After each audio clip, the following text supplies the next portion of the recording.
Vamos a dar inicio formal a esta audiencia pública. Sírvase, señora secretaria, por favor, leer la resolución correspondiente.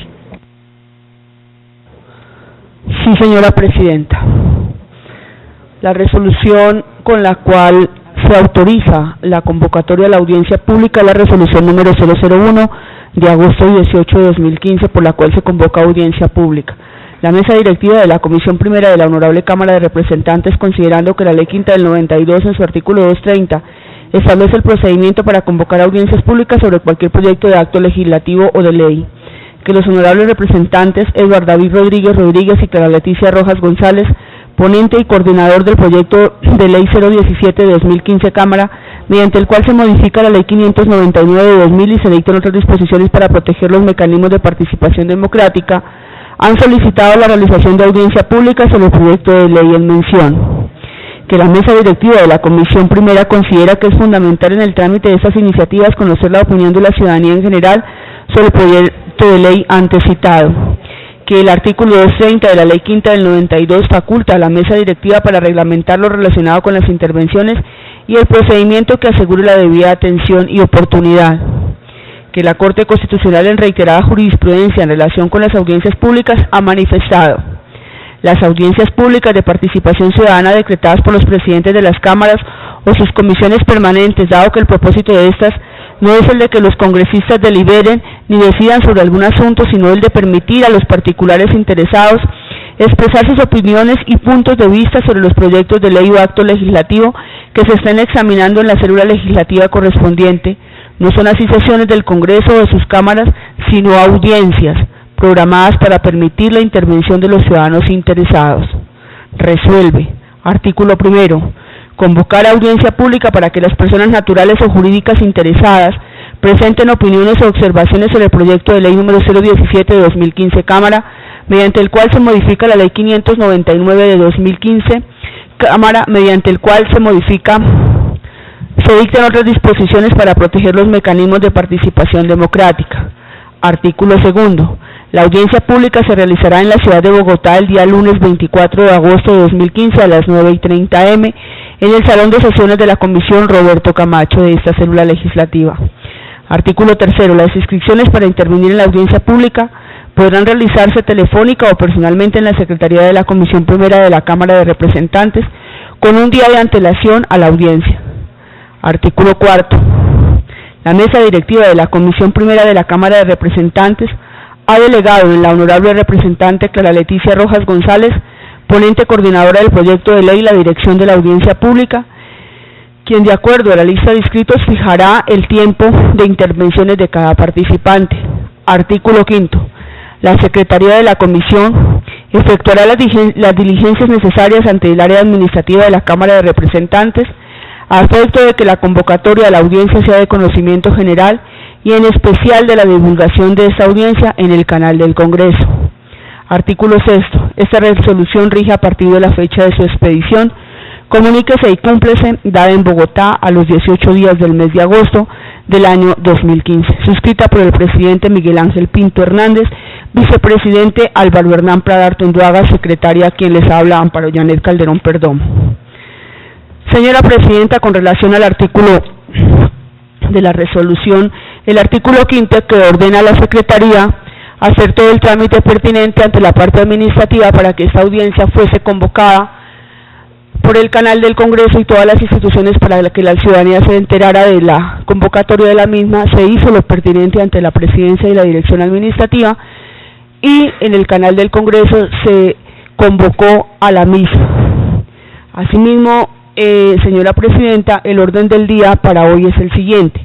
Orden del día lunes 24 de agosto de 2015, 9:30 am, audiencia pública. Tema: proyecto de ley número 017 de 2015 Cámara, mediante el cual se modifica la ley 599 de 2000 y se dictan otras disposiciones para proteger los mecanismos de participación democrática. Autores: los representantes Eduardo David Rodríguez Rodríguez, Tatiana Cabello Flores, Álvaro Hernán Prada, Esperanza Pinzón de Jiménez, Silva Alejandro Ramírez y otros. Ponentes: los honorables representantes Clara Leticia Rojas Ortiz, coordinadora, Eduardo David Rodríguez Rodríguez, Werner León Zambrano, Jorge Enrique Rosso Rodríguez, Heriberto Sanabria, Carlos Germán Navas Talero, Angélica Lisbeth Lozano y Fernando de la Peña. Proyecto publicado en la Gaceta 511 de 2015. Lugar, Salón de Sesiones de la Comisión Primera, Roberto Camacho. Segundo, lo que propongan los honorables representantes. Ha sido leído el orden del día, señora Presidenta. Puede dar usted inicio formal a la audiencia pública. Muchas gracias. En ese orden de ideas, me permito conceder la palabra al señor representante Eduardo Rodríguez, quien es autor de este importante proyecto y también citante del mismo. Si le parece, doctor Eduardo, por 10 minutos, y si requiere algún tiempo adicional, nos lo hace saber. Muchas gracias. Gracias, presidente. No, sencillamente para decir que este es un proyecto de ley que se ha venido socializando con varias autoridades electorales y lo que queremos acá es simplemente escuchar y poder construir de la mano de todos ustedes este proyecto de ley. Lo que busca es acabar con ese cáncer de la democracia que son los delitos electorales.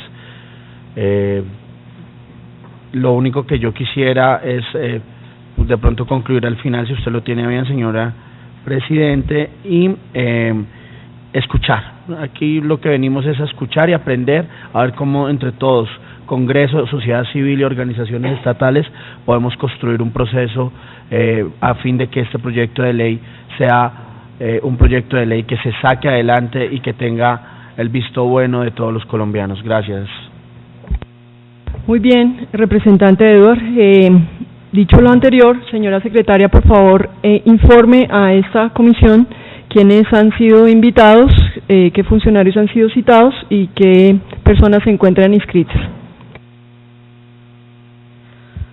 Señora Presidenta, a solicitud de el doctor Eduardo Rodríguez y usted, como es una audiencia pública tal como lo establece el reglamento, la Secretaría hizo algunas invitaciones a solicitud de ustedes, los ponentes, y se invitó al señor Ministro del Interior, el doctor Juan Fernando Cristo, al señor Ministro de la Defensa Nacional, Luis Carlos Villegas, al Ministro de Justicia, Yesir Reyes, al Fiscal General de la Nación, Eduardo Montealegre Linet, al Procurador General, Alejandro Ordóñez, al Defensor del Pueblo, Jorge Armando Tálora, al Presidente del Consejo Nacional, al doctor Emiliano Rivera Bravo, al Vicepresidente del Consejo Nacional Electoral, Felipe García, al doctor José Luis Barceló Camacho, Presidente de la Sala de Casación Penal de la Corte Suprema de Justicia, al Registrador Nacional del Estado Civil, al doctor Carlos Ariel Sánchez Torres, a la doctora Sandra Martínez, Transparencia por Colombia, a la doctora Alejandra Barrios Cabrera, directora de Misión de Observación Electoral MOE, al doctor Camilo Mancera Morales, Misión de Observación Electoral MOE, al doctor Juan Carlos Henao, decano de la Facultad de Derecho de la Universidad Externado, al doctor Ciro Norberto Huechá, decano de la Facultad de Derecho de la Universidad Santo Tomás, decano de la Facultad de Jurisprudencia de la Universidad del Rosario Juan Carlos Porero, Pedro Pablo Vanegas Gil, docente especialista en Derecho Electoral, Laura Huilotero, directora Congreso Visible.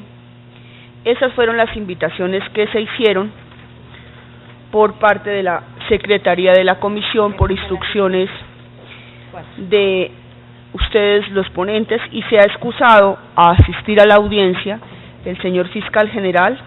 Dice: en atención a su comunicación de fecha 18 de agosto del 2015, agradecemos el invitarnos a participar en la audiencia pública, proyecto de ley 017-2015, mediante el cual se modifica la ley 599 de 2000 y se dictan otras disposiciones para proteger los mecanismos de participación democrática, que se llevará a cabo el día lunes 24 de agosto del presente anualidad, en el recinto de sesiones Roberto Camacho a partir de las 9:30.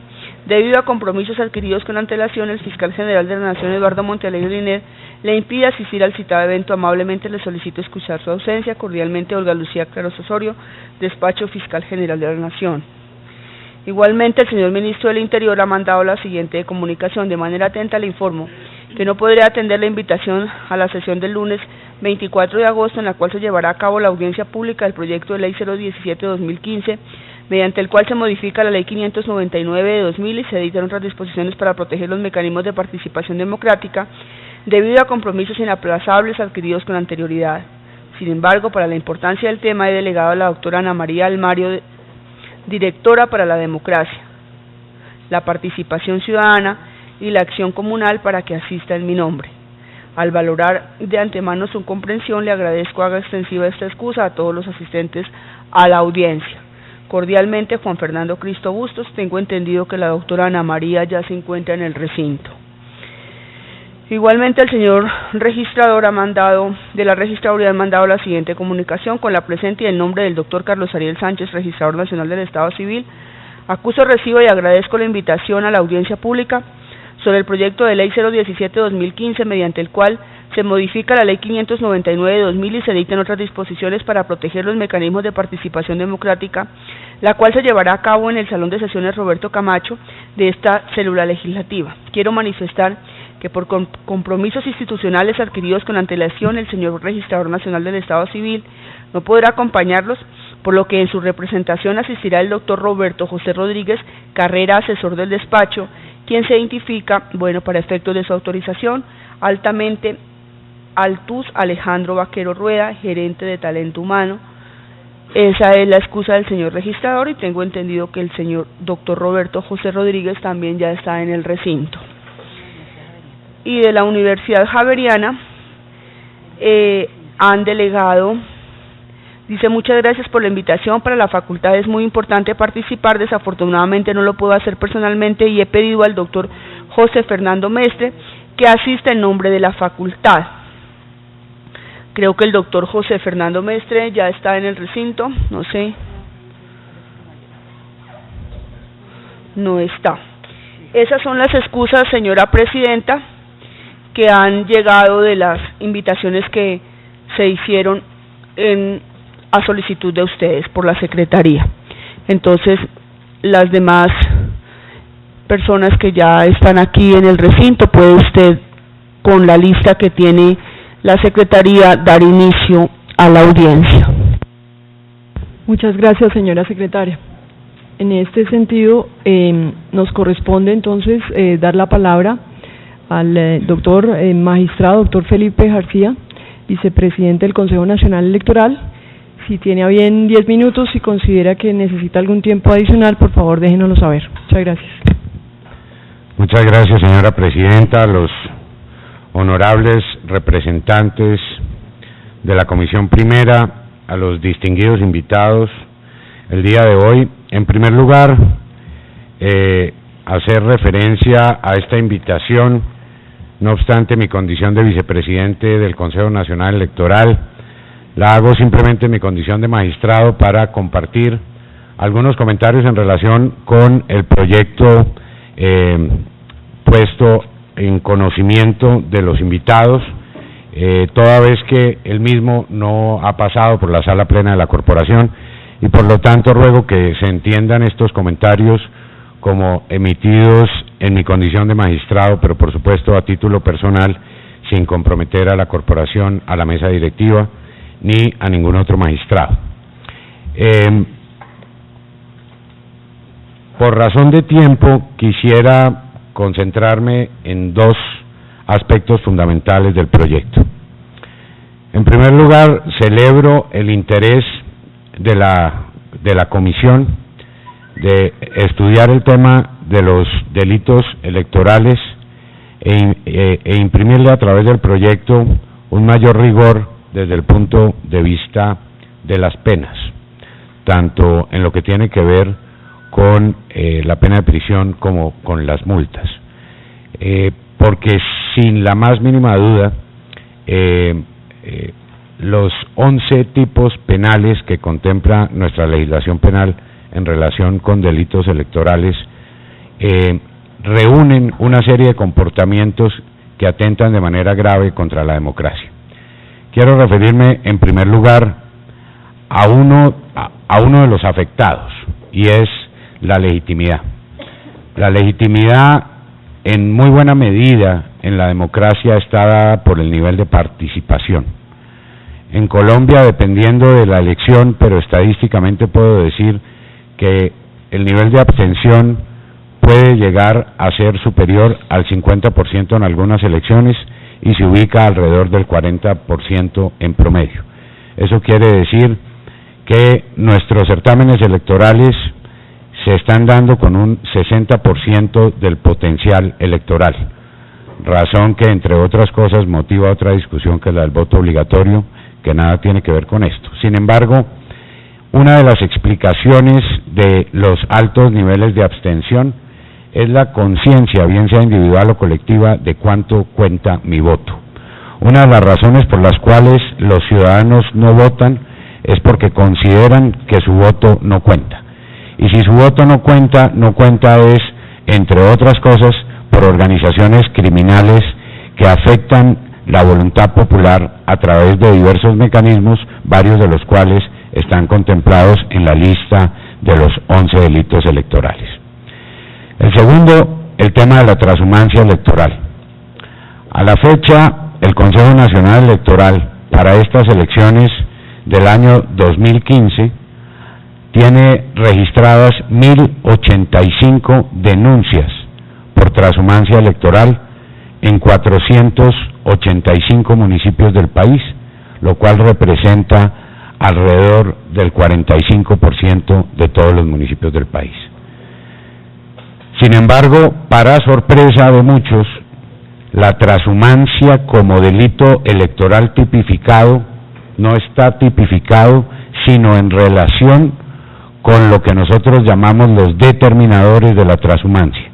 Es decir, salvo el proyecto que lo contempla en esa adición que hacen en el artículo 4, por el cual se modifica el artículo 389, el segundo inciso que ahí se contempla, lo que viene a hacer es a tipificar por primera vez el delito de transhumancia en cabeza del ciudadano.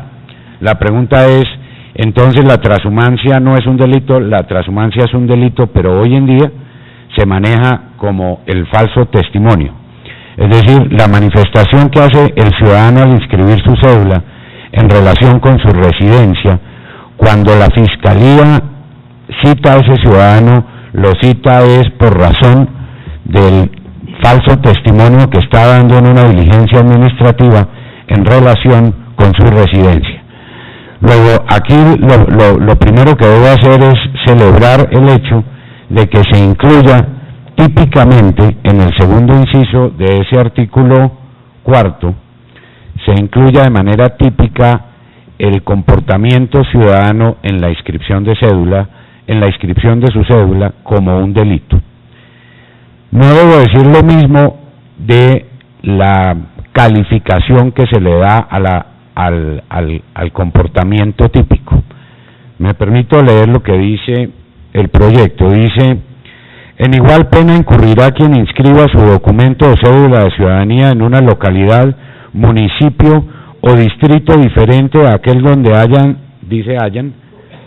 donde hayan nacido o residan, con el propósito, lo digo es porque está hablando del ciudadano en individual, con el propósito de obtener ventaja en elección popular, plebiscito, referendo, consulta popular o revocatoria del mandato, que son todos mecanismos de participación ciudadana, empezando por el voto mismo. Pero, ¿a qué me refiero con la calificación de la conducta? Cuando dice acá que el propósito de esa inscripción es obtener ventaja en cualquiera de esos mecanismos, se está calificando la conducta del sujeto activo. Al calificar la conducta del sujeto activo, me atrevo a decir con todo respeto que la inclusión de ese segundo inciso acaba convertido en letra muerta. ¿Por qué? Porque el ciudadano transhumante no tiene una noción de lo que está haciendo políticamente en la mayoría de los casos. El ciudadano transhumante es una persona que a cambio de una dádiva, a cambio de una plata, a cambio de un paseo, a cambio de algún otro mecanismo, está yendo a inscribir su cédula a otro municipio. En muchos casos ni siquiera sabe en el momento de la inscripción de la cédula a quién va a favorecer con ese voto, número uno.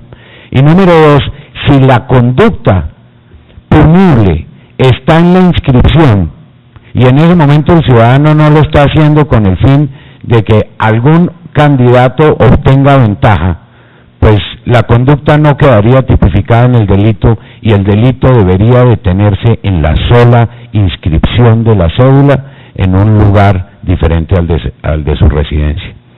Eso lo que va a provocar, honorables representantes, es que la buena intención de haber incluido ese segundo inciso quede en letra muerta, y la Fiscalía, en el momento de perseguir el delito, se tenga que volver a ir al falso testimonio, porque digamos que quedarían coexistiendo los dos tipos penales. Aquí, y por supuesto no soy penalista, ofrezco excusas, ahí sí que por mi ignorancia, pero no sabría si en ese caso quedaría en libertad la imputación para hacerse por uno u otro comportamiento, al haber un comportamiento típico para la inscripción de cédulas. Entonces, mi comentario en ese sentido es no calificar la conducta del sujeto activo del delito, porque el solo hecho de que el ciudadano vaya a inscribir su cédula en un lugar diferente al de su residencia ya debería tipificar la conducta sin necesidad de calificarla con el fin de favorecer a tal o cual persona, porque le repito, en la mayoría de los casos, de la experiencia recogida de lo que se ha presentado, ese ciudadano no conoce ni siquiera a quién es el que va a terminar favoreciendo con su voto. ¿Qué es lo que pasa en la práctica? ¿Qué es lo que hemos visto? Y simplemente me refiero a un caso reciente en el departamento del Tolima. Salieron 8 buses de la ciudad de Ibagué para purificación un domingo, 8 buses, 320 personas que fueron a inscribir su cédula a purificación, les dieron almuerzo, estuvieron departiendo en una estación de servicio cerca de la registraduría y salieron de regreso después del almuerzo de nuevo para Ibagué. Por fortuna, gracias a la denuncia de un concejal de esa ciudad, la policía detuvo los buses, obtuvo una serie de testimonios, se pudo judicializar el caso y hasta donde tenemos conocimiento, 3 de las personas que eventualmente iban a ser imputadas se acogieron al principio de oportunidad, lo cual condujo o conduciría eventualmente a una confesión que sirve para judicializar al determinador, que es el que está, el sujeto activo al que se refiere el primer inciso del artículo. Entonces, resumo mi comentario en no calificar la conducta del sujeto que se inscribe, y segundo, en este tema, por tratarse de personas que en la mayoría de los casos no conocen que están cometiendo un delito, no saben que es un delito.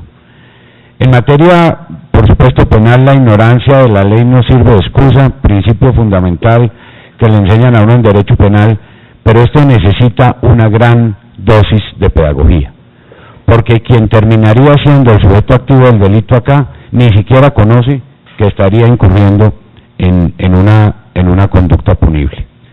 ¿Cuál es el daño de la transhumancia? Simplemente para rematar este punto. La transhumancia es una práctica que, además de tener un nombre espantoso, es perversa. Y es perversa porque afecta a la voluntad popular. Normalmente el efecto de la transhumancia es que acaba excediendo el número de inscripción de cédulas de personas no residentes en el municipio para con el voto alterar la voluntad popular de quienes sí residen en el municipio. Por eso es una práctica fundamental cuando se trata de elecciones locales. ¿Quién está detrás de esa transhumancia? Algunos dirán, no, es que son los políticos que llevan para obtener su voto. No necesariamente. Hay organizaciones criminales detrás de la transhumancia sin ningún interés político distinto de hacerse al poder político del municipio para desfalcar el erario público a través de la contratación. Eso sin contar rutas de narcotráfico, minería ilegal a través del control municipal. Entonces, cuando hablamos de transhumancia, estamos hablando de un delito realmente preocupante que le hace muchísimo daño a la democracia Doctor Felipe, 2 minutos para concluir, ¿le parece? Gracias, Presidenta. En la medida en que se incluya, creo que es al cual se le debe poner la mayor atención. Mi segundo comentario tiene que ver con el artículo 387, que incluye un verbo rector, que es la palabra obligue. Está en el artículo 2 del proyecto, en el constreñimiento al sufragante. Mi comentario ahí, repito, con la advertencia de que no soy penalista, es que se trata de un verbo rector que implica resultado. La obligación implica resultado, y no sencillamente el acto, sino que implica resultado, es decir, la comprobación de que culminó. Como quiera que frente a ese delito poderlo comprobar, siendo el voto secreto, se queda en un verbo rector muerto. Finalmente, y ya para concluir, reiterar, por supuesto, la mayor disposición de la organización electoral, aquí representada en la Registraduría Nacional del Estado Civil, y por parte mía el Consejo Nacional Electoral, para colaborar con la Comisión en lo que corresponda para sacar este proyecto adelante, pero insistir nuevamente en la importancia de que lleve 2 elementos: el primero, el de la transhumancia para el ciudadano sin ese comportamiento calificado, y en segundo lugar, el de la capacitación. Muchas gracias, Presidenta. Muchas gracias a usted, magistrado Felipe García. A continuación, tiene el uso de la palabra el doctor Camilo Mancera. Él viene de la MOE, de la organización electoral.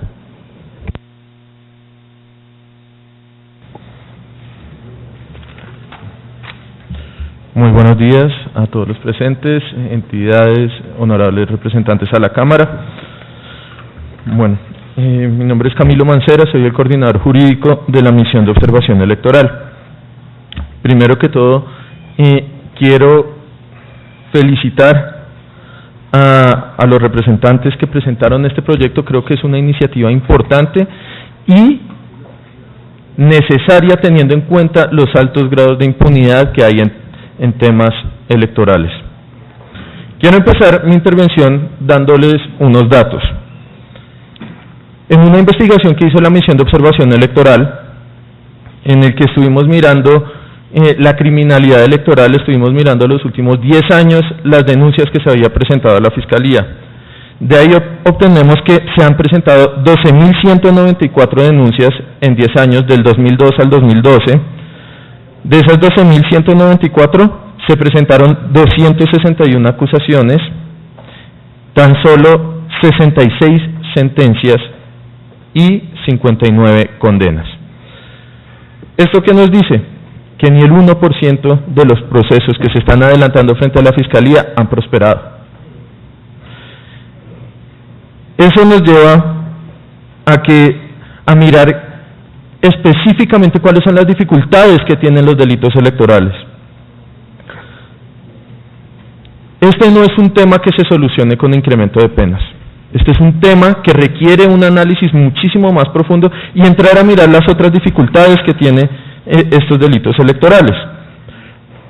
Empecemos por la denuncia. Creo que hay un problema gigante en lo que hace referencia a la denuncia. La gente no está denunciando estos delitos. ¿Por qué lo hace? Pues ¿por qué no lo hace? Por desconocimiento, digamos.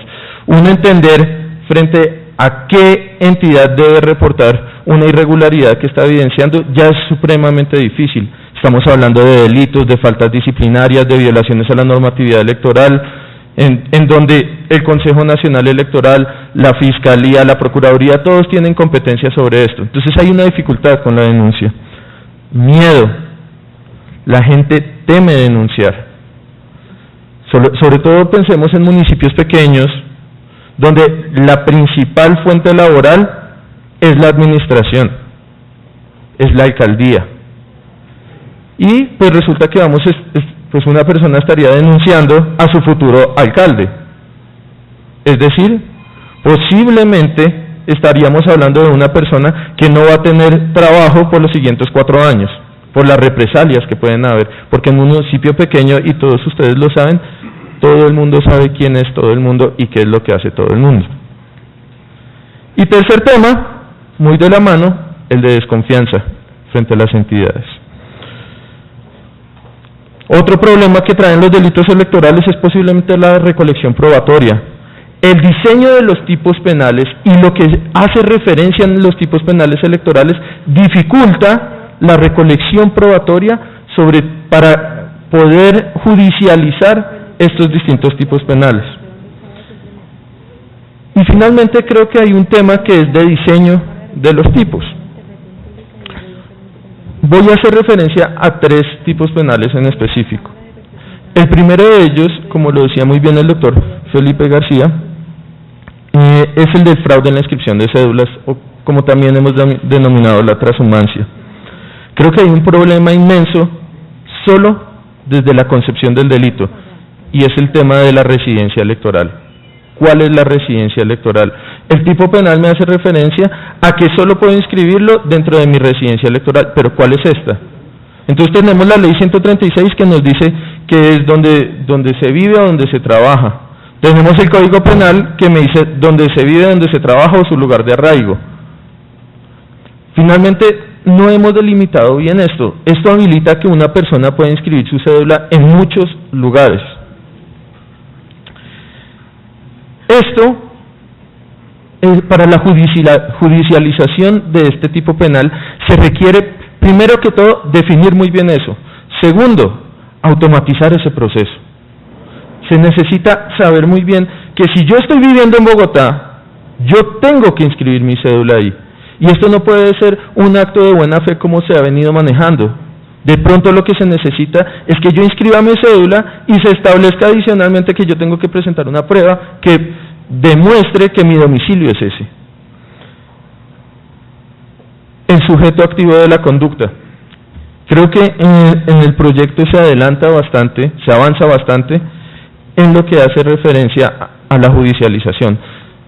Muy bien lo decía el vicepresidente del Consejo Nacional Electoral, no solo es el determinador de la conducta, también se necesita que se sancione a la persona que está inscribiendo indebidamente o irregularmente su cédula. Tenemos un fenómeno de transhumancia que es bastante grave, es la principal conducta irregular que se ha venido denunciando para este proceso electoral. Es decir, necesitamos tomar medidas fuertes para poder combatir este fenómeno. O la otra posición es simplemente usted puede inscribir su cédula donde usted quiera. Esa es una determinación que hay que tomar desde el Congreso de la República y hay que analizar y discutir muy bien ese tema. Tenemos esas dos posibilidades. Particularmente la MOE en este momento le solicita y prefiere una postura en la que seamos de pronto un poco más restrictivos frente a la definición del domicilio o de la residencia electoral. Completamente de acuerdo con la intervención anterior, creo que hay que eliminar ese elemento subjetivo de la conducta, ese resultado. No se puede atar la realización de la conducta de la inscripción de cédula a que efectivamente se demuestre que yo sí voté en ese sentido o que la persona votó en ese sentido, o simplemente que haya votado. Finalmente, hay un tema que es muy preocupante y esto también, digamos, creo que debe discutirse muy bien con el Consejo Nacional Electoral, es una discusión que está pendiente, y es el tema de las localidades. ¿Se presenta el fraude en la inscripción de cédulas entre localidades o simplemente estamos hablando de circunscripciones municipales y departamentales? Este tema no está del todo resuelto, aunque el Código Penal sí me hace referencia a la prohibición que trae frente a la inscripción en otra localidad. El segundo tema, el segundo delito al que voy a hacer referencia es el constreñimiento al sufragante. Otro de los grandes delitos que están ocurriendo bastante en este momento. Sobre este tipo penal, creo que se requiere una adaptación a lo que está pasando en este momento. Entonces tenemos que ver que este delito ya no es el constreñimiento solo armado, ya no es solo que le ponen un arma en la cabeza al votante y le dicen usted tiene que votar por este. No, este delito ha mutado y se ha convertido en una práctica más habitual, las presiones laborales en las entidades públicas y privadas, cómo se amenaza a las personas a través de poniendo en riesgo su trabajo o la renovación del contrato o los beneficios que puede llegar a tener en su trabajo. Los subsidios y beneficios del Estado que también están puestos a disposición de este delito. ¿A qué es a lo que lleva estas nuevas dos conductas o cómo se está desarrollando este delito? Básicamente que yo creo que debe haber un agravante para estas tres conductas: el constreñimiento armado, el constreñimiento laboral y el constreñimiento a través del uso de subsidios o beneficios del Estado. Son agravantes que deberían incluirse dentro de este tipo penal, pese a que el tipo penal simplemente me está haciendo de manera general, me está haciendo referencia a presiones y amenazas. El tercer tema, el tercer delito al que voy a hacer referencia es el de intervención en política. Si bien no es un delito que se encuentra dentro de los famosos delitos contra los mecanismos de participación democrática, sino contra la administración pública. Yo creo que es un delito que debe ir dentro de los delitos electorales, básicamente porque de la misma manera se está afectando el bien jurídico de la transparencia y equilibrio en la participación democrática. De esta manera creo que es importante traer a este capítulo la intervención en política. Y no solo eso, frente a la intervención en política, además viene de la mano una regulación inexistente sobre este tema de la participación en política de los servidores públicos. Muchos de ustedes son funcionarios públicos acá y no se sabe muy bien cuál es la participación que pueden llegar a tener dentro de una campaña. ¿Ir a una reunión es un delito? ¿O es ir a una reunión y utilizar los recursos del Estado? Digamos, esas claridades todavía no están, y hasta que no estén esas claridades hechas, realmente sacar un tipo penal es muy difícil. Como ustedes han visto a lo largo de mi intervención, no solo estamos hablando de una modificación sobre el Código Penal. Para realmente hacer efectivos los delitos electorales y la investigación y sanción de los mismos, se requiere... 2 minutos para concluir. Se requiere reglamentar y modificar algunas leyes que complementan estas disposiciones en el Código Penal. Finalmente, en el Código veo que se introduce un nuevo tipo penal que creo que es de suma importancia, y es una práctica que se ha venido dando en los últimos años, y es la comercialización de los votos. Se están vendiendo como si fuera un producto, y hay empresas criminales que se dedican a comercializar estos votos. Y esas empresas criminales son sujetos que deben ser objeto de persecución penal. Es inaudito cómo estas personas o estas empresas se dirigen a los distintos candidatos vendiéndoles paquetes de 2.000, 3.000, 5.000, 10.000 votos. Y eso es una conducta que hay que entrar a ver cómo es que se está desarrollando. Eso requiere de un estudio y un trabajo conjunto con la Fiscalía General de la Nación para determinar cómo es que se debe entrar a combatir esta nueva modalidad de criminalidad electoral. Bueno, agradezco el espacio, no sin antes irme y decir, creo que existen varias modificaciones sobre los tipos penales que pueden favorecer la judicialización de los mismos. Desde la misión de observación electoral queremos plantear de nuevo nuestra voluntad de trabajar, de colaboración para el mejoramiento de este proyecto, que yo creo que puede tener un muy buen potencial. Muchísimas gracias. Mil gracias a usted, doctor Mancera. Realmente muy valiosos también sus comentarios. A continuación le concedemos el uso de la palabra al doctor Germán Fandiño, representante de la Defensoría del Pueblo. 10 minutos, doctor Fandiño. Sí, muchas gracias. Primero que todo quiero darles un saludo en nombre del señor defensor. Mi nombre es Germán Fandiño, formo parte de la Dirección Nacional de Atención y queremos hacer unas reflexiones con respecto a este proyecto de ley que nos parece muy interesante, pero sobre el cual consideramos que es muy importante tener en cuenta 3 elementos sobre los cuales vamos a conversar. El primero es que, naturalmente, como todos sabemos, este Estado Social de Derecho requiere de un fortalecimiento institucional y de que uno de los principales derechos de la ciudadanía sea garantizado efectivamente, que es la participación política y social. Esta participación política y social yo creo que no se puede circunscribir, digamos, a un catálogo de buenas intenciones que se encuentre, digamos, en todo nuestro ordenamiento jurídico, sino que tiene que tener un amarre que permita que se garanticen estos derechos desde la efectividad de la función pública. Yo quisiera decir que, con respecto a apoyar mi intervención con el comentario que hacía el señor magistrado Felipe García, en el que nos decía que los ciudadanos muchas veces no saben el daño que le están haciendo a la democracia cuando venden su voto.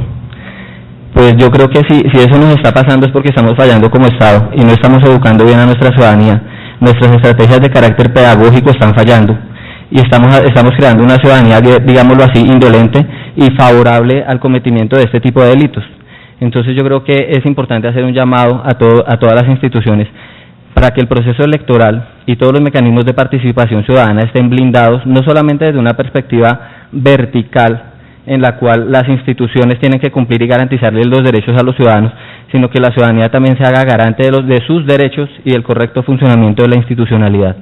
Entonces me parece sumamente importante que se tenga en cuenta que blindar el proceso electoral requiere de un trabajo previo al proceso electoral, durante el proceso electoral, como se materializó muy bien en el ejemplo que nos expresaba el señor magistrado Lima. Yo creo que esa debería ser el tipo de respuestas que se dé siempre que los ciudadanos venzan esos temores y digamos que logremos avanzar en esto y la denuncia se materialice para que realmente haya una confianza entre las instituciones.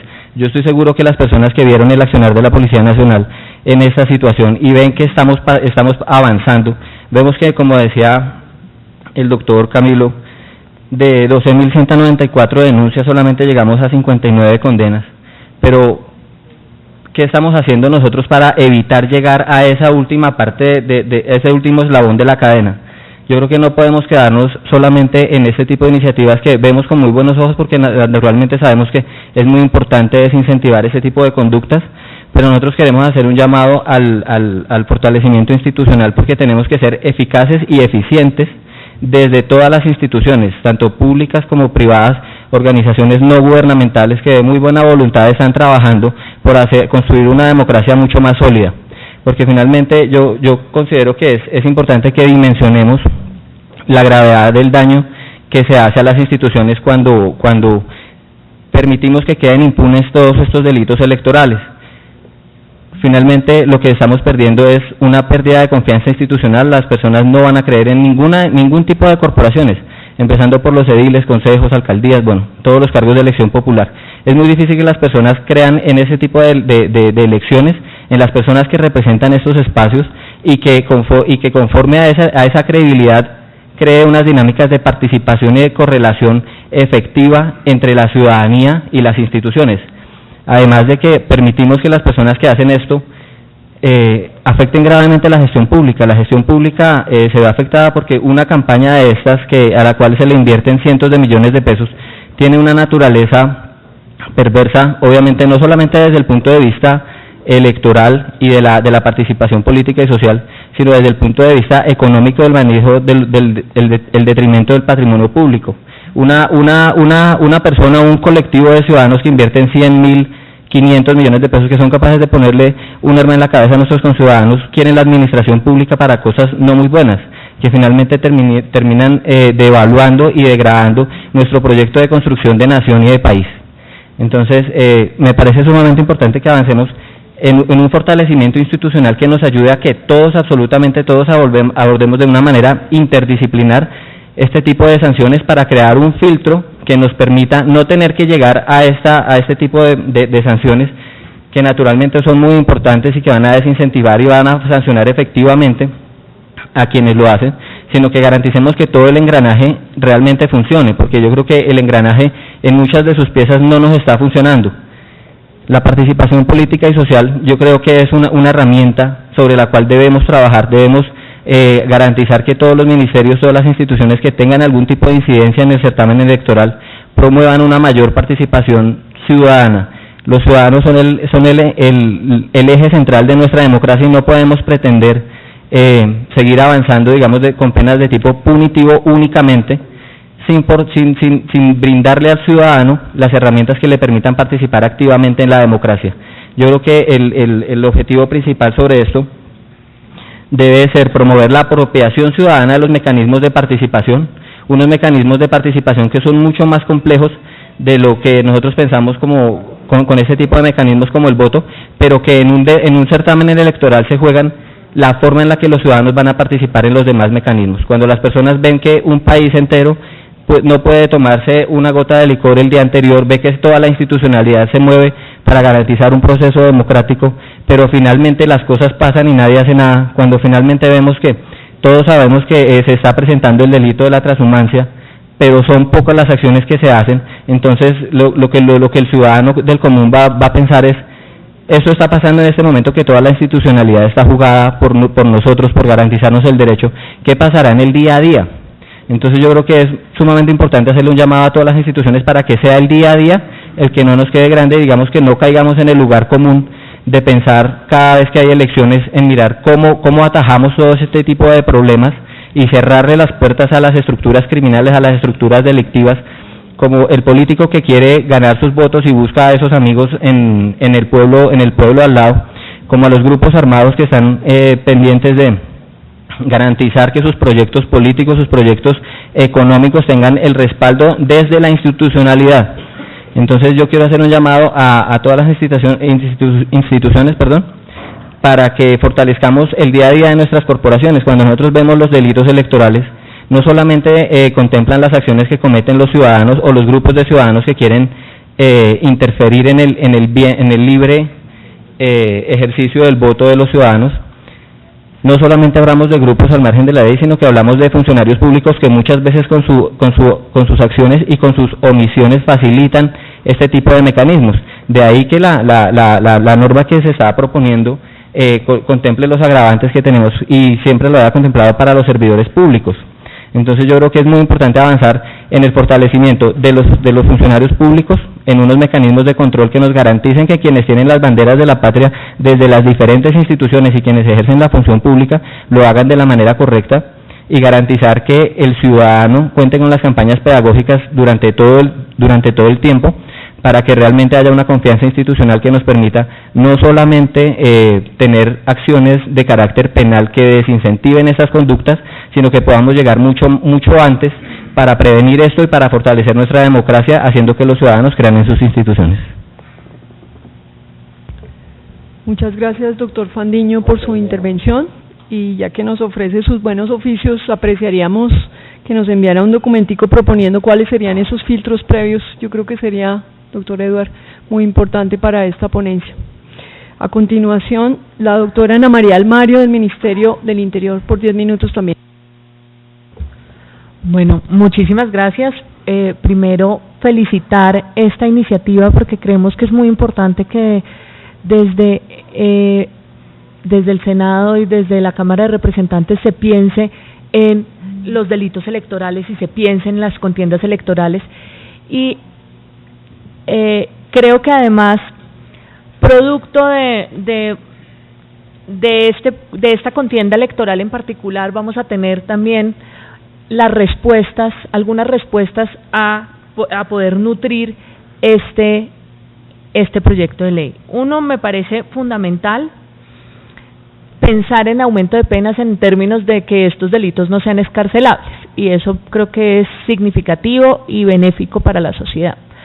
Pero también creo que tenemos que pensar en otro tipo de acciones más allá de las acciones legales. Creo que Camilo Mancera de la MOE nos decía: hay una impunidad muy grande en términos de las condenas que efectivamente se ejercen o se dan por temas de delitos electorales, y eso implica que se genere una desconfianza grande, no solamente en el Estado, sino también en la denuncia, y eso también aumenta la permisividad en el territorio de lo que significa cometer o no un delito electoral.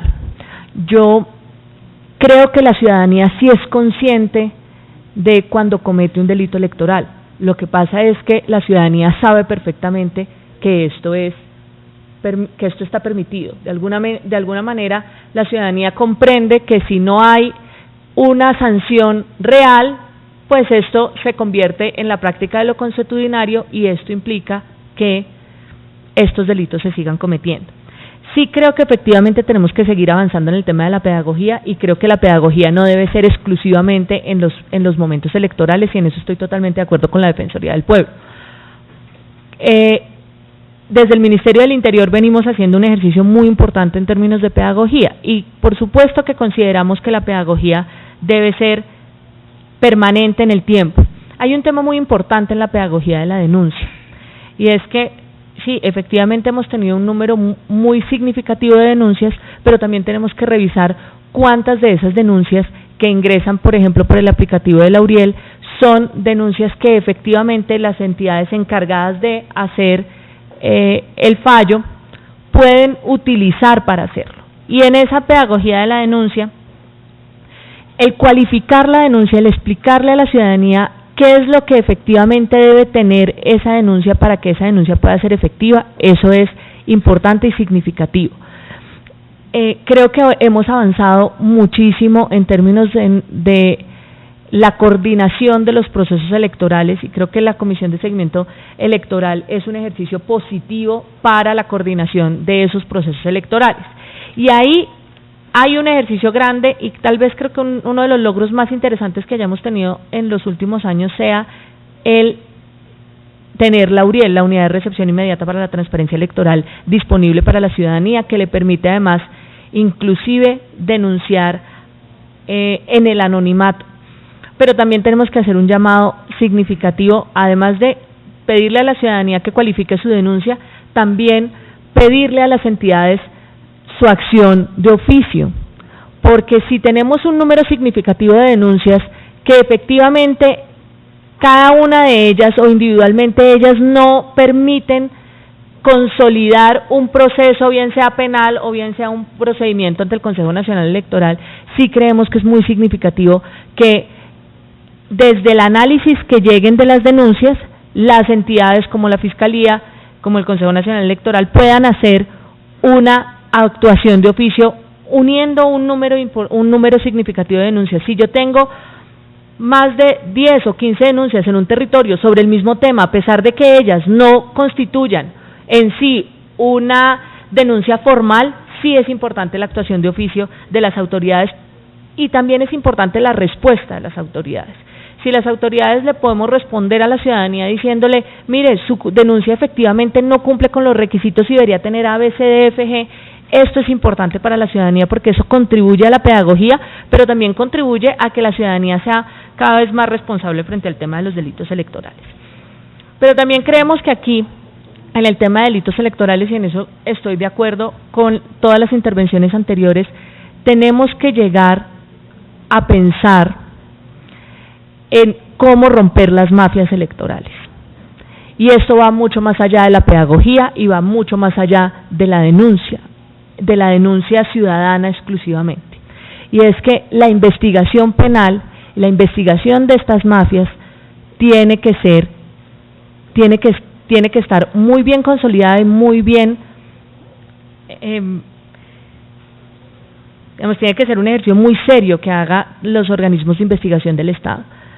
Yo valoro muchísimo el ejercicio que se hace con la misión de observación electoral y con otras organizaciones de la sociedad civil que hacen una investigación muy seria y ponen de presente esto en la Comisión de Seguimiento Electoral.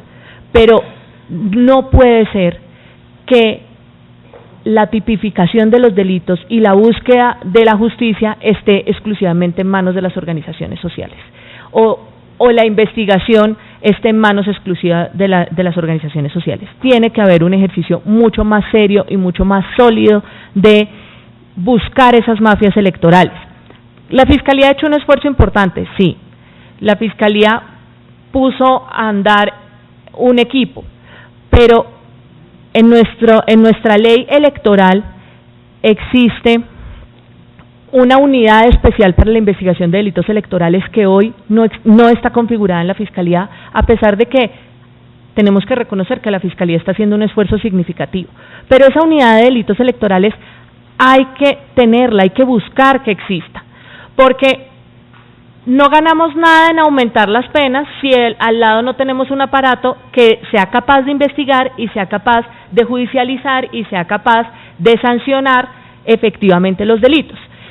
Pero además porque esa instrucción no es una instrucción sencilla, porque esa investigación que se puede llegar a hacer de los delitos electorales tiene muchísimos componentes. Tiene un componente del análisis político de la realidad territorial, tiene un componente de quiénes son efectivamente esos actores y tiene un componente además que tenemos que reconocerlo, que es que los delitos electorales están cruzados por muchos temas, están cruzados por mafias que están interesadas en el erario público, por mafias que están interesadas o actores armados que están interesados en elegir un candidato o una candidata en particular, están cruzadas por el conflicto armado interno, están cruzadas por el conflicto social, están cruzadas por muchísimas dificultades que afronta el proceso electoral y que también vive el país. Digamos, el resultado del proceso electoral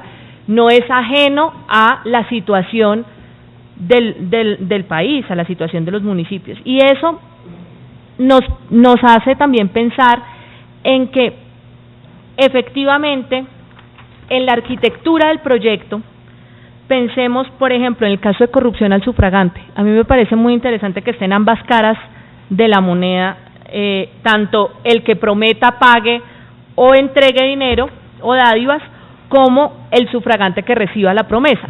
Pero sí creo que no es equiparable lo que hace el que lo promete o el que lo hace con el sufragante que lo recibe, porque ¿qué nos va a terminar pasando? Y eso es muy peligroso, que vamos a terminar encarcelando a la ciudadanía y a las verdaderas mafias que están cometiendo los delitos quedan un poco detrás de las acciones, y eso creo que nos debe ponernos a pensar en cómo efectivamente diferenciamos, pero también punitivamente diferenciamos el tema. No es igual ser un comprador de votos o liderar una mafia que compre votos a ser un ciudadano o ciudadana que reciba una dádiva. No es que esté mejor, no es que sea mejor el ciudadano que lo recibe, pero si detrás del ciudadano está simplemente su ejercicio de ciudadanía y el ciudadano está un poco inerme al tema y lo que tenemos realmente detrás de la compra de votos es unas mafias o unas cadenas electorales que están interesadas en destruir la democracia, pues eso tenemos que penalizarlo de una manera diferente y tenemos que mirarlo de una manera diferente. Creo también muy significativo el tema del tráfico de votos. Eso es muy importante porque no existía antes y creemos que eso es significativo. El tema de el que lidere un grupo y ofrezca los votos de su grupo. Eso creo que eso es importante pensarlo. Es muy importante que no solamente nos quedemos en esta audiencia pública, sino que podamos seguir trabajando para que este proyecto sea un proyecto que efectivamente no solamente le dé garantías a la ciudadanía, sino que también sea un proyecto que nos permita de alguna manera de ir destruyendo esas mafias electorales. Pero también, más allá del proyecto y del aumento de las penas, sí creemos que hay que hacer un llamado no solamente a la conformación de la unidad especial. Un minutico para concluir. De la Fiscalía, sino que también creemos que es muy importante seguir trabajando en la Comisión Nacional de Seguimiento Electoral por articular todas estas acciones que bien nos pueden llevar a tener unos certámenes electorales mucho más sólidos y que tengan una respuesta real a la denuncia ciudadana. Muchas gracias. Muchas gracias a usted, doctora Ana María Almario, y a continuación le vamos a conceder el uso de la palabra al doctor Roberto Rodríguez, delegado de la Registraduría.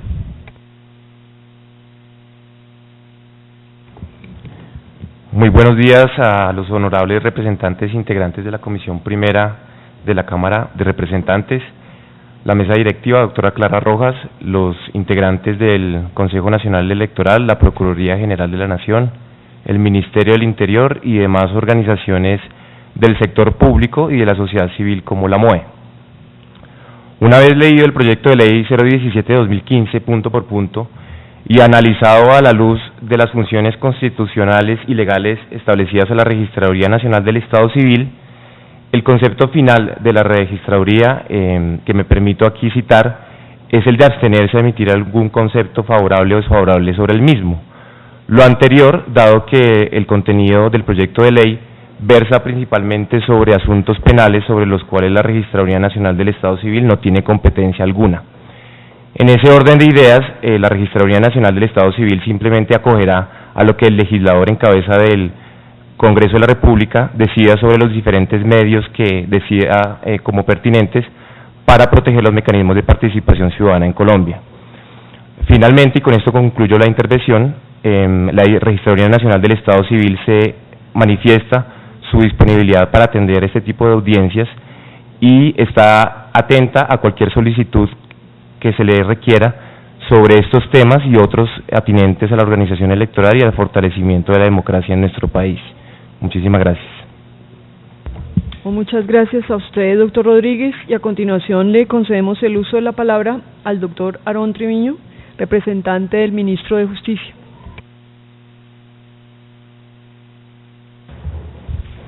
Buenos días a todos, doctora Clara, a todos los presentes. Pues el Ministerio de Justicia está acá presto a escuchar todas las conclusiones que de aquí se deriven y tomar nota para que el Ministerio de Justicia pueda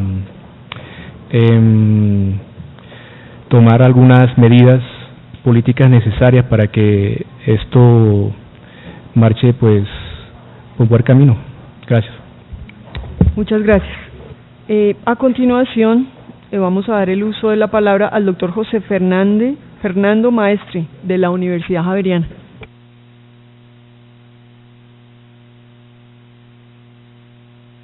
Discúlpeme que parece que no se ha hecho presente, entonces procedemos con los representantes de la sociedad civil. El doctor Saúl Villamizar, aunque creo que él es especialista en Derecho Constitucional, Villar, ¿me confirma, por favor? Doctor Saúl, ¿es tan amable? Se presenta y nos indica. Sí, muy buenos días, doctora Clara, y a todos los asistentes del doctor Eduardo Rodríguez. Mi nombre es Saúl Villar Jiménez, abogado especializado en Derecho Administrativo y Electoral. Agradezco la invitación que me hicieran. Pues ya todos mis antecesores han hablado sobre la corrupción existente en temas electorales y en nuestra democracia. Pero, ¿qué es lo que sucede realmente? Aquí estamos combatiendo la corrupción con mecanismos represivos, y yo pienso que debemos también analizar la posibilidad de, en lugar de ser represivos,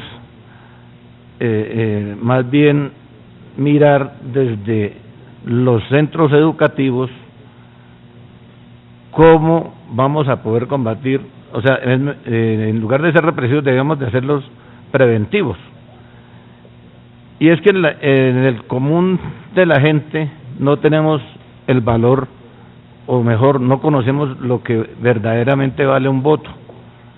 Un voto, y lo decía el magistrado, lo vendemos por un almuerzo, lo vendemos por un tamal, lo vendemos por un paseo, y desgraciadamente no sabemos que con ese voto lo que le estamos firmando es un cheque en blanco por 4 años a una persona que nos va a representar, sea en el Congreso o sea desde cualquier cargo de elección popular. Muchos estudiantes del bachillerato, incluso estudiantes universitarios, no conocen realmente el valor de este voto. Si nosotros desde el Congreso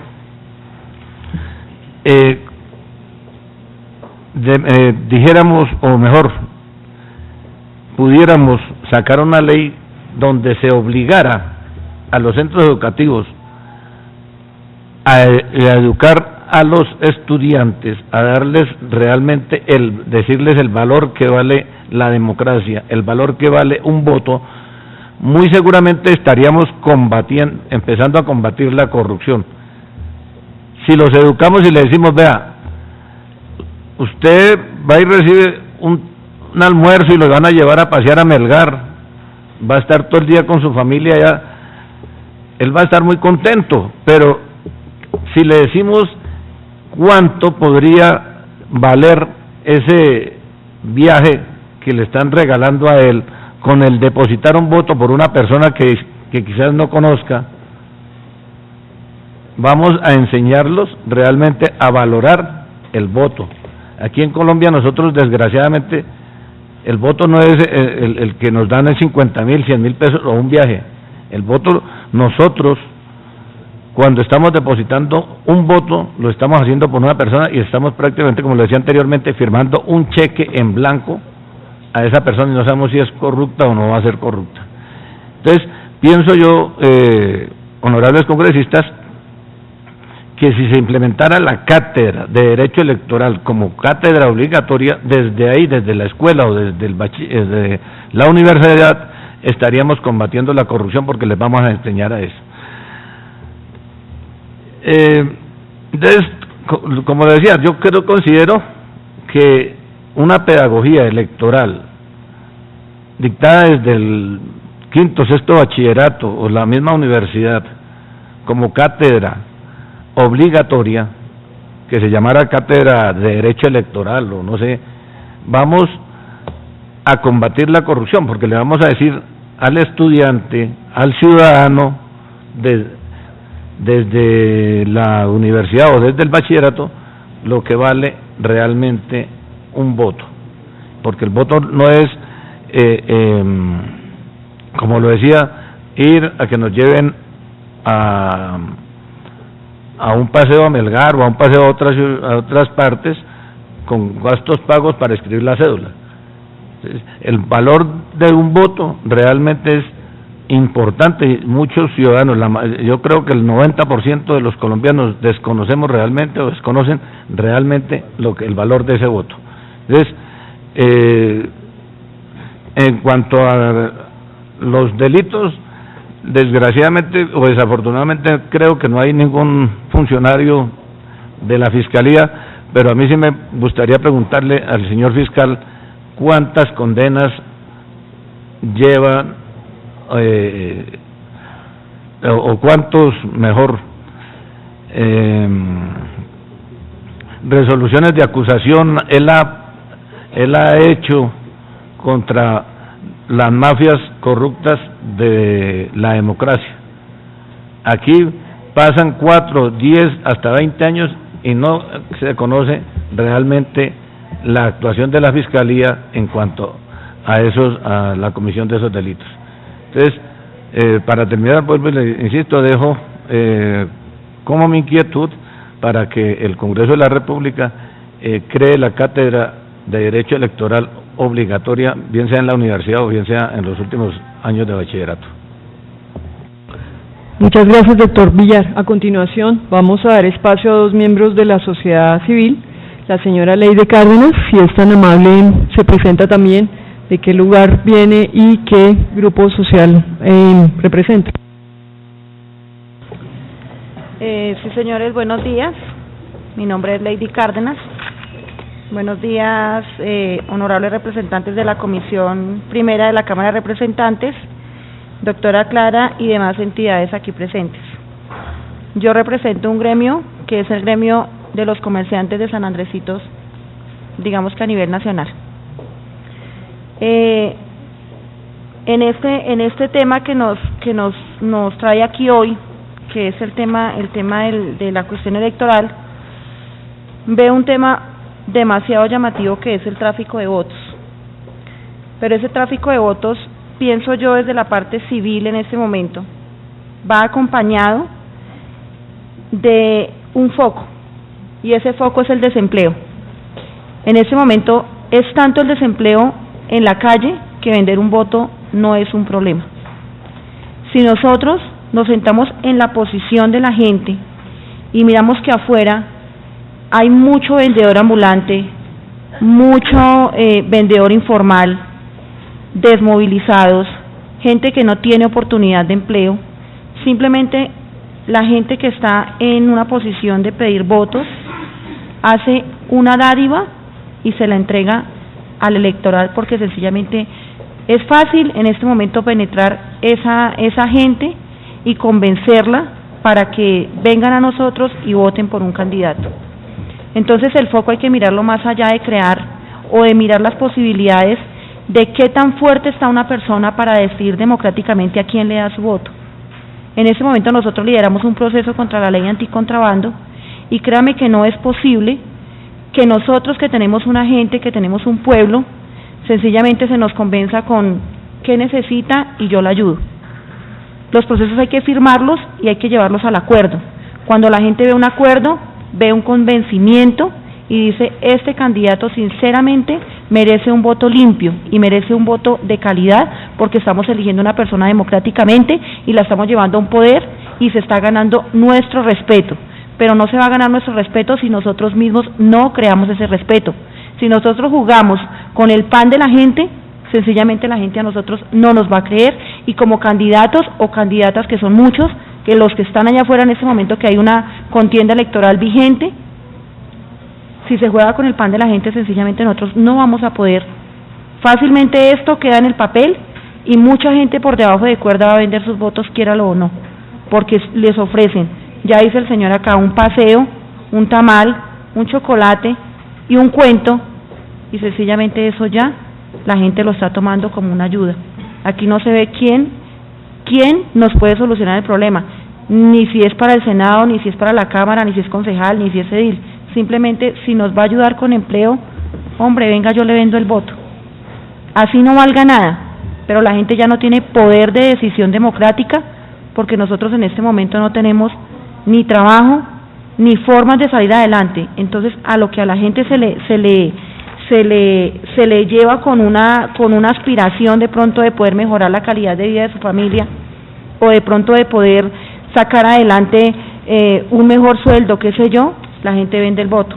Y acordémonos que en esto no somos 4 millones de personas que dependemos del comercio, son ya casi 7 millones de personas si contamos las madres cabezas de familia, los desmovilizados y la cantidad de personas que en este momento dependen de una economía.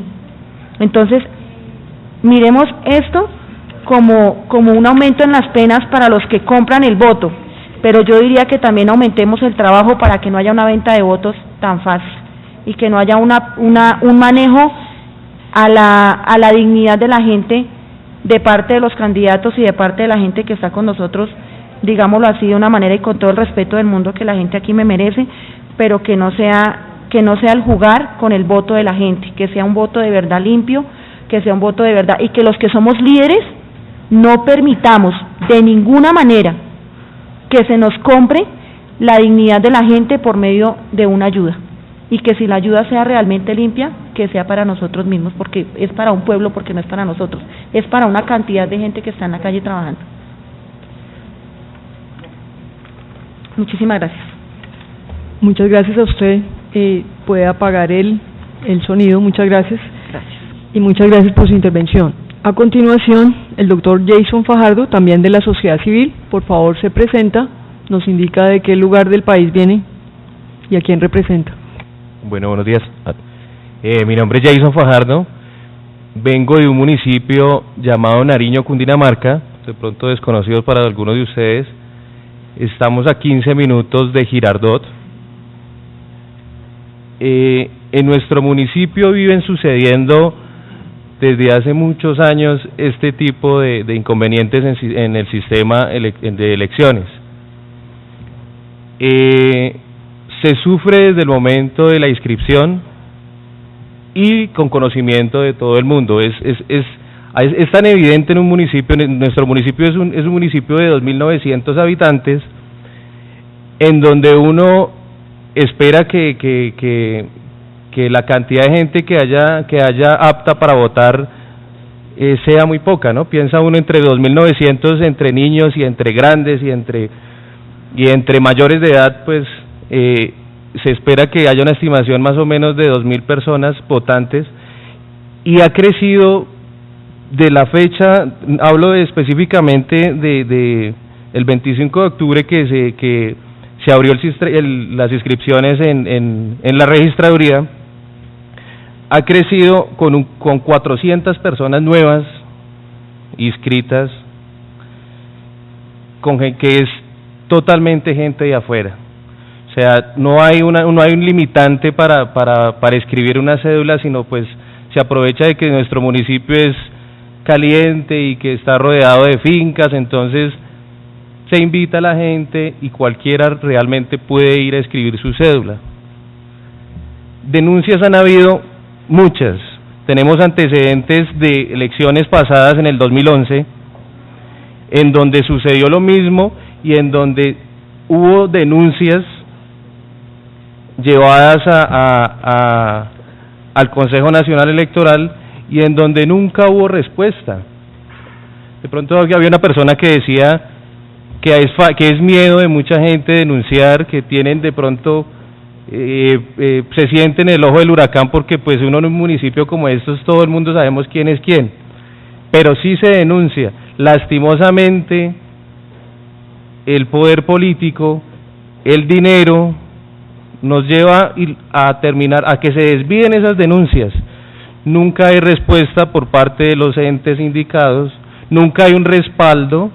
En ocasiones hay un acompañamiento por parte de comisiones que son las encargadas de verificar si realmente son personas residentes en el municipio, pero en el momento de la revisión sencillamente ya llegan con unos escritos pequeños, verifican 2 casas y chao.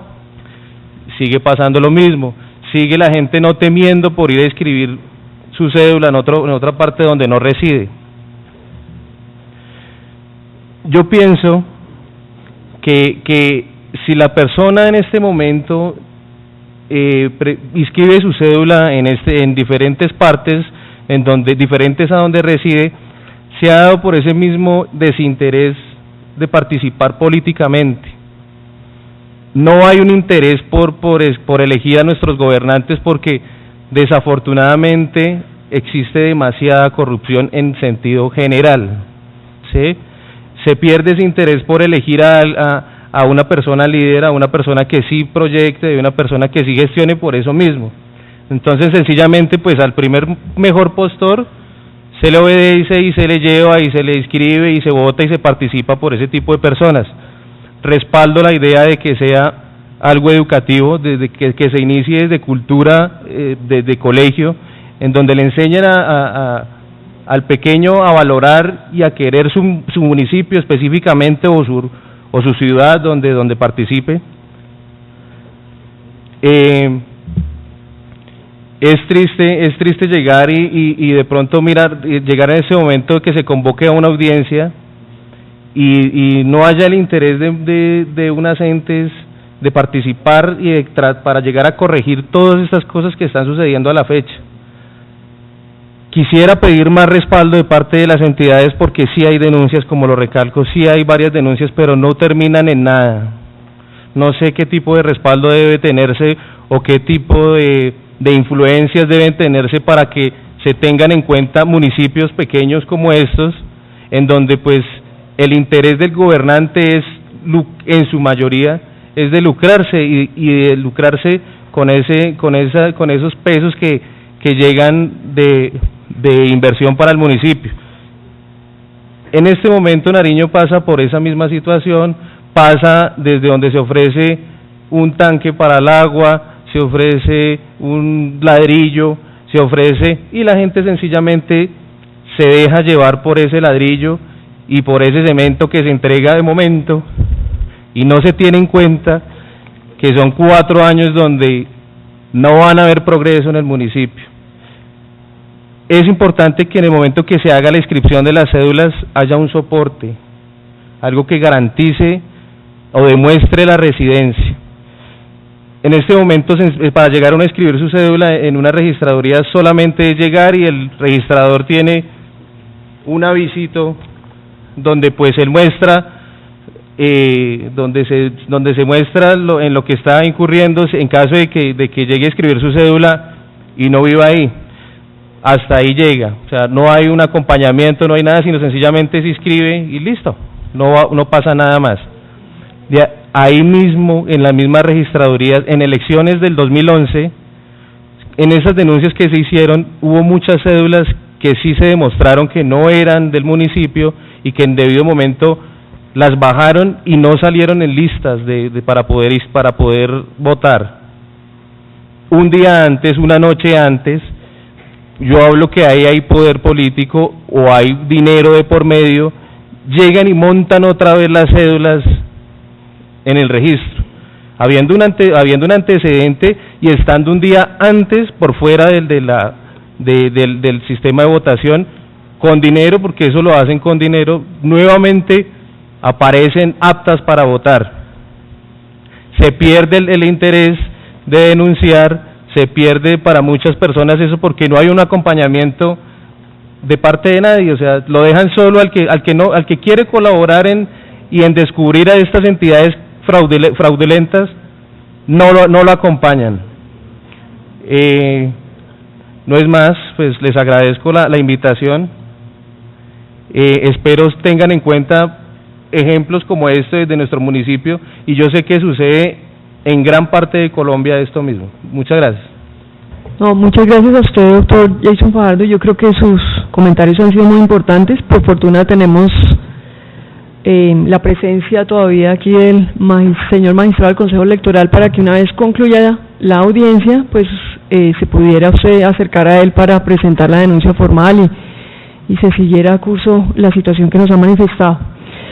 Quiero manifestarles, agradecerles su participación y el excelente manejo del tiempo y todos los comentarios que nos han mencionado, y se ha ocurrido la posibilidad de que todos participen, de manera que quisiera conceder el uso de la palabra al señor representante Eduardo Rodríguez, autor de este importante proyecto y ponente, de manera de que nos presente sus conclusiones.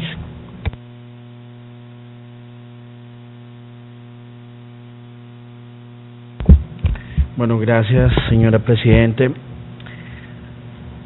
Simplemente para decir que el Congreso de la República no se puede quedar solamente en la queja.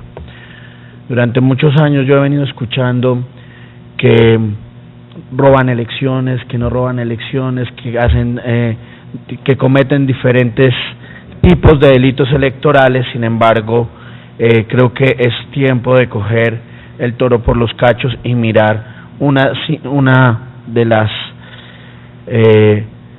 falencias que hoy tiene nuestra legislación respecto a los temas electorales, y que no es otra que mirar la tipificación electoral. Encontramos en una investigación 3 ejes fundamentales.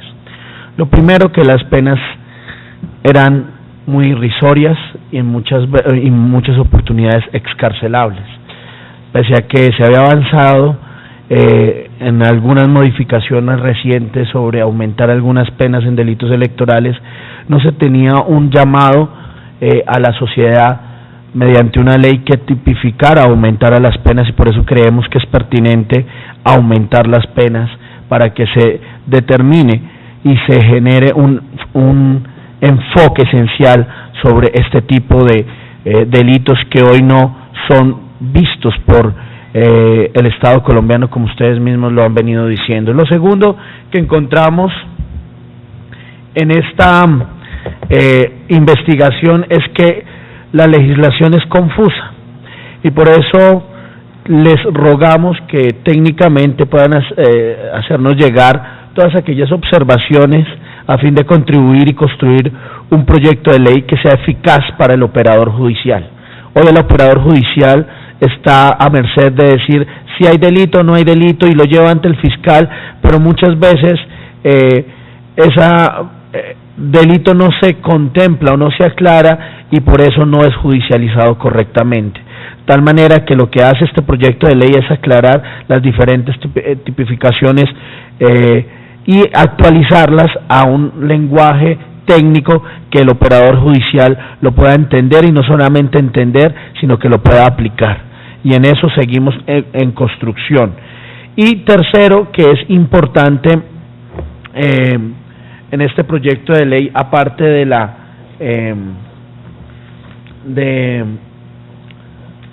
de la sanción penal, es elevar, pese a que ya está, me comentaba acá el magistrado del Consejo Nacional Electoral, este tipo de delitos a jueces y fiscales especializados. ¿Por qué?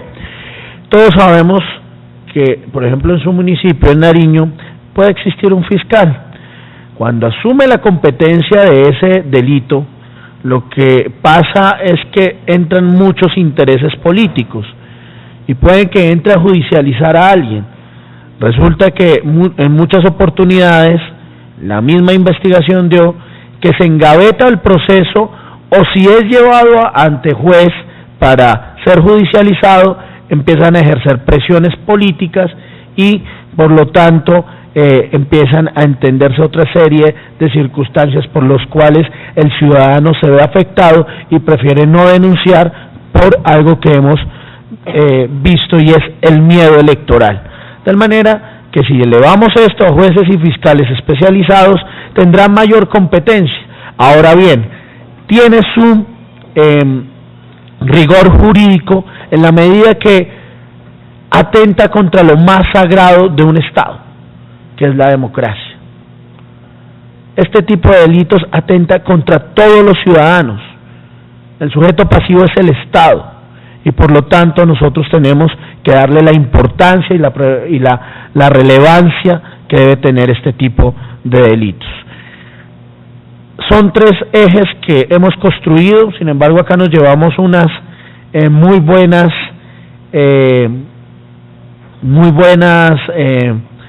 comentarios o adiciones, de tal manera que los llevaremos. Nos gustaría mucho que nos enviaran también sus propuestas, y vamos a tener todo esto, toda esta argumentación dada por las diferentes autoridades o por los diferentes actores que les gusta el tema electoral o que han venido trabajando para combatir los delitos electorales. Vamos a tener esto como base fundamental para que lo que dije al principio se cumpla, y es que no sea un tema de uno o otro partido, sino que sea un tema institucional, y esto tiene que ser de políticas de Estado. Y ahí quiero destacar la importancia, señora Presidente, de su trabajo, agradecerle. Acabo de hablar con el ministro Yesy Reyes, me dice que no tenía conocimiento, sin embargo que está dispuesto por parte del Gobierno Nacional a apoyar esto. Lo celebro, lo mismo el Procurador General de la Nación, y en los próximos días estaríamos dialogando con la Fiscalía a fin que este tema no se toque como un tema de un partido, sino como un tema de Estado, y que sea un compromiso de toda la institucionalidad combatir este tipo de delitos. Muchas gracias, señor Presidente. Sí, no, muchas gracias a usted, doctor Edward, y de nuevo agradecerles a todos los intervenientes su presencia, sus valiosos comentarios, sugerencias y propuestas. Les reiteramos y les agradecemos que si nos las pueden hacer llegar en el menor tiempo posible por escrito, es muy importante. Y por favor, señora secretaria, no siendo más, entonces procedemos a levantar la audiencia. Señora secretaria, por favor.